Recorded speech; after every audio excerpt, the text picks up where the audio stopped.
Jody Hice, thank you so much for joining us. We appreciate your time today. Great to be with you. Thanks. So what's going on in all of these counties where they're discovering votes that are missing or have been missing? Yeah, I mean, that's exactly what's going on, and there's more to come. I mean, we're already getting reports of potential votes that are being found in Walton County. There are reports that have just come out in the last couple of hours about close to about 9,600 votes that could be in question in DeKalb County. Whether or not those votes were corrected stands to be in question still. But if those 9,600 were improperly validated, those would be 9,600 votes taken away from Biden.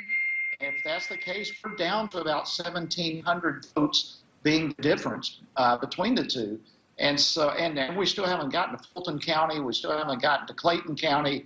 There's a long ways yet to go, and the needle is definitely moving in the direction of the president. You mentioned if all of the votes are corrected. Do you have any idea in terms of the number of votes that are votes being thrown out versus those being corrected? No, there was a series of ballots, over 10,000, that were credited to Joe Biden and only 13 to President Trump. The real issue there was that more or less 1,000 or so of those batches went for Biden and 13 to Trump. So that left a difference of 9,600.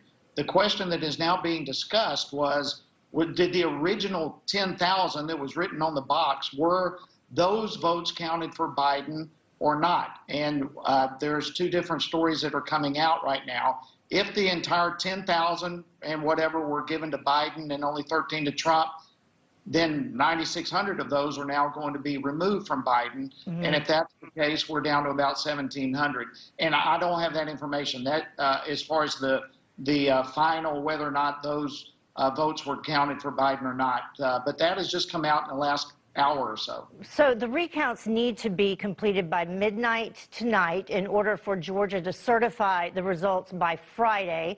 Do you think that you'll meet both of those deadlines?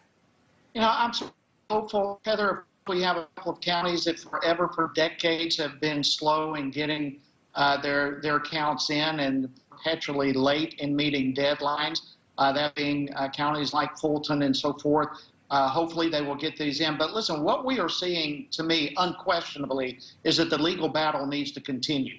We are seeing the votes change enough to where there are absolutely, unquestionably legal questions that must be answered as to the validity of the count as it currently stands, and the role of Dominion, the role of the counters, all the accountability and outrightly lack of accountability that was involved in the process here.